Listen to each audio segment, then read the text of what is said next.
Amendment bill जो पेश हुआ था बीते दिनों, उसको लेकर आज एहतजाज हो रहा है। जी, ये एहतजाज की शुरुआत है और इंशाल्लाह बहुत ही अजीम बड़े बड़े एहतजाज होंगे अगर ये वापस ले लिया गया। इससे बहुत, क्योंकि ये सिर्फ नुकसान पहुँचाने के लिए किया गया कि सारे वक्त खत्म हो जाए, सारे वक्त खत्म हो जाए। और हिंदू भाइयों को धोखा दिया जाता है, पार्लियामेंट में झूठ बोल रहा है कि साहब हिंदू की ज़मीनों पर कब्जा करके वक्त डिक्लेयर कर दिया गया है, मंदिरों की ज़मीनों पर कब्जा करके वक्त डिक्लेयर कर दिया गया है। मैंने कहा शिया वक़ाफ़ के सिलसिले में हम ऐलान करते हैं यहाँ से इमाम मौलवी से कि एक इंच का भी साबित कर दिया जाए कि एक इंच किसी हिंदू भाई की ज़मीन, किसी सिख भाई की ज़मीन, किसी जैन भाई, किसी बौद्ध भाई की एक इंच ज़मीन भी अगर वक्फ बोर्ड में नाजायज़ तरीके पर अगर शामिल हुई है तो मैं अपना पूरा मूवमेंट वापस ले लूँगा, पूरा मूवमेंट वापस ले। यहाँ उल्टा है, हमारी ज़मीनों पर कब्जे हैं। कल्याण सिंह साहब ने वहाँ इमदाद हुसैन साहब की करबला की ज़मीन के ऊपर अस्पताल बनाया और वहाँ भी एक बड़ा सा मंदिर बना हुआ है, वक्फ की ज़मीन पर बना हुआ है।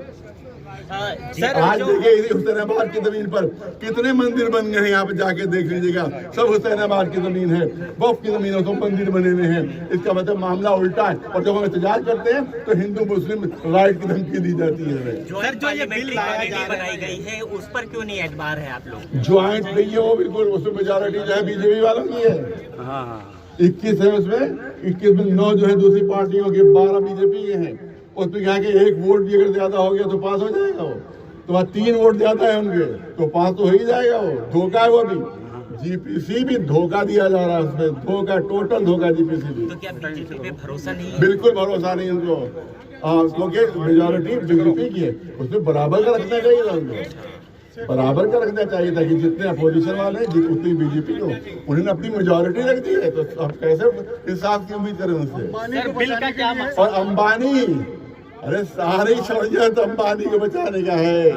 उसने बम्बई में अंबानी ने यतीम खाने की, अनाथालय की, ऑर्फनेज की जमीन 44,000 स्क्वायर फीट की जमीन पर अपनी सबसे बड़ी खूबसूरत बिल्डिंग बनाई है, सबसे बड़ी खूबसूरत बनाई है। लिहाजा उसको भी बचाने की फिक्र है कि हमारे कब्जे में आ जाए, अंबानी जी भी बच जाएं, ये तो हुकूमत चला रहे हैं। मौला साहब, बीजेपी के बड़े नेताओं से आपकी मुलाकात होती रहती है, ये मुद्दा जब इतना गंभीर है तो क्या आने वाले समय में? बिल्कुल, हम उससे भी मुलाकात करेंगे और हमने टाइम मांगा है, राजनाथ साहब से भी मांगा है, शाह जी से भी मांगा है, उससे भी मांगा है, सबसे टाइम मांगा है।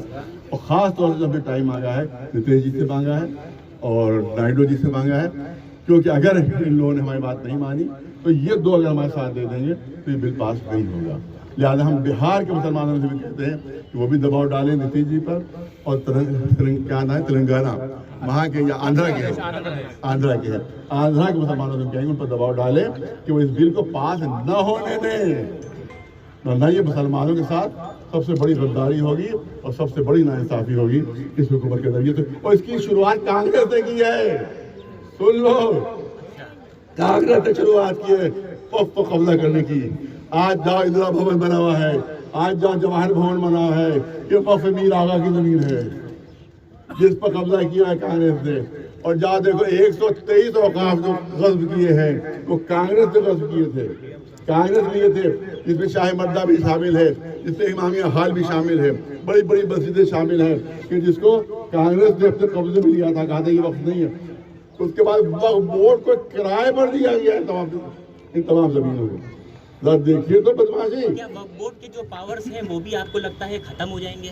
तो हो तो पूरा बिल्कुल कर दिया है, मिट्टी का बाजू करके रख दिया, उसमें कोई पावर नहीं। देखिए हम कहते हैं साहब बेईमानी हो रही है, तो इस पर हमने कहा कि आप 100 ऑडिटर बना दीजिए वहाँ के लिए, जांच के लिए 100 ऑडिटर बना दीजिए। तो कोई ऐसा कानून नहीं हम कबूल करेंगे जिससे वक्फ खत्म हो जाए। आप बेईमानी हो रही है 100 ऑडिटर बनाइए, जाके ऑडिट करें, अगर बेईमानी हो रही है तो सबको सजा दीजिए।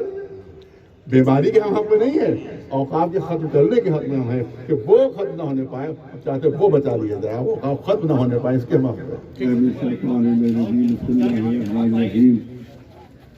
जब से यहाँ पर आज़ादी मिली है, बल्कि अंग्रेजों के ज़माने से भी ये साजिशें जारी हो गई थी कि औकाफ को ख़त्म कर दिया जाए।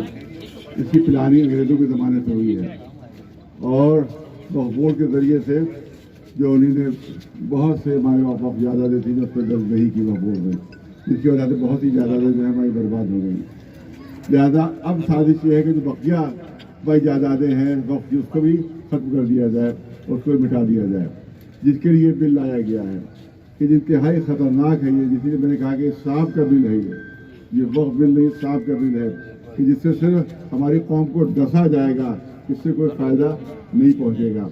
اس کے ذریعے سے انہوں نے وقف بائی یوزر جو ہے وہ سب ختم کر دیا ہے، یعنی اگر 1000 سال سے بھی کسی مسجد میں نماز ہو رہی ہو اور اگر اس کا کوئی کاغذ موجود نہ ہو، کوئی وقف بھی موجود نہ ہو، تو مسجد کو کہیں گے ہم نہیں مانیں گے۔ وہ 1000 سال سے کہیں امام باڑا ہو اور وہاں پر مجلسیں ہو رہی ہو، ماتم ہو رہا ہو، وقف بل میں یہ ہے کہ اگر وقف ڈیڈ اس کی نہیں ہے تو اس کو نہیں مانیں گے۔ تو بتائیے کہ 500 سال پہلے کون سی وقف ڈیڈ تھی؟ پہلے اگر وقف ڈیڈ تھی بھی کبھی تو 500 سال تک کیسے محفوظ رہے گی وہ؟ تو یہ بہت بڑا دھوکہ دیا جا رہا ہے وقف ڈیڈ کے ذریعے سے، اور وقف بائی یوزر ختم کر دیا گیا ہے، وقف بل استعمال جو ہے اس کو ختم کیا گیا ہے۔ یعنی ہزاروں سال بھی اگر تم نماز پڑھ رہے ہوگے تو اس کو مسجد ہم نہیں مانیں گے، ہزاروں سال بھی وہاں پر جو عبادت ہو رہی ہوگی مگر ہم اس کو عبادت نہیں مانیں، عبادتگاہ نہیں مانیں۔ یہ صرف مسلمانوں کے لیے ہے، دوسرے فرقوں کے لیے ایسا نہیں، کوئی قانون نہیں آیا ہے، ایسا کوئی قانون نہیں ہے۔ اگر کہیں پر مندر کسی نے بنا دیا ہے تو وہاں نہیں پوچھا جائے گا کہ تم نے زمین کہاں سے لی ہے۔ اگر کسی نے اپنی عبادت گاہ کسی دوسرے مذہب والے نے بنا دی ہے، اس سے نہیں پوچھا جائے گا تم نے یہ زمین کہاں سے لی ہے، صرف اور صرف مسلمانوں سے پوچھا جائے گا، اس کے علاوہ کسی بھی دھرم والے سے نہیں پوچھا جائے گا۔ سب سے بڑی ناانصافی یہی ہے، سب سے بڑی ناانصافی یہی ہے۔ آپ بتائیں کہ 1923 میں وقف بورڈ بنا ہے، 1923 میں انگریزوں نے وقف بورڈ بنایا ہے، اس سے پہلے کوئی وقف بورڈ نہیں تھا، تو رجسٹریاں کہاں سے ہوں گی؟ 1923 سے پہلے کے وقف ان کی رجسٹری کیسے ہو جائے گی، ان کا وقف ڈیڈ کہاں سے آ جائے گی جب وقف بورڈ تھا ہی نہیں؟ تو اس لیے دھوکہ دیا جا رہا ہے اور کہا جا رہا ہے وقف ڈیڈ لے کر آئیے، اور وقف ڈیڈ بھی کون دیکھے گا؟ ڈی ایم صاحب دیکھیں گے، ڈی ایم صاحب دیکھیں گے، ساری وقف ڈیڈ ڈی ایم صاحب دیکھیں گے۔ تو صرف یو پی میں اگر ہر ایک کی وقف ڈیڈ ہو بھی ہے کہ تو موجود نہیں ہے تو کم از کم 2.25 لاکھ وقف ڈیڈ ہوں گی، کیونکہ 2.25 لاکھ جو ہیں جہاں پر وقف ہیں، اور جتنے بھی وقف